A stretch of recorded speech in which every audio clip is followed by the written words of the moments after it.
భారత్-పాక్ల మధ్య పెరుగుతున్న ఉద్రిక్తత కారణంగా ధర్మశాలలో జరుగుతున్న పంజాబ్ కింగ్స్ వర్సెస్ ఢిల్లీ మ్యాచ్ను మధ్యలోనే నిలిపివేశారు. పాకిస్తాన్ డ్రోన్ దాడులు చేస్తున్న నేపథ్యంలో ధర్మశాలలో బ్లాకౌట్ విధించారు. దాంతో పంజాబ్ ఇన్నింగ్స్ 10 ఓవర్ల తర్వాత ఫ్లడ్ లైట్స్ని ఆపేశారు.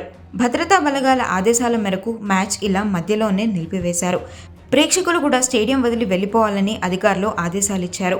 ప్రేక్షకులు, ఆటగాళ్ల భద్రతను దృష్టిలో పెట్టుకొని ఈ నిర్ణయం తీసుకున్నారు. ఆదివారం జరగబోయే పంజాబ్ వర్సెస్ ముంబై మ్యాచ్ కూడా ధర్మశాలలోనే జరగాల్సి ఉంది. ఈ మ్యాచ్ను అహ్మదాబాద్లోని నరేంద్ర మోడీ స్టేడియంలో నిర్వహించనున్నట్లుగా ఇప్పటికే బీసీసీఐ వెల్లడించింది. ఈ పరిస్థితుల నేపథ్యంలో ఐపీఎల్ 18వ సీజన్ ప్రమాదంలో పడినట్లే. ఐపీఎల్ 2025కు సంబంధించి బీసీసీఐ సమావేశం కానుంది. జరుగుతున్న పరిణామాలను చూస్తుంటే ఐపీఎల్ 18వ సీజన్ను మధ్యలోనే నిలిపివేసేలా కనిపిస్తున్నారు.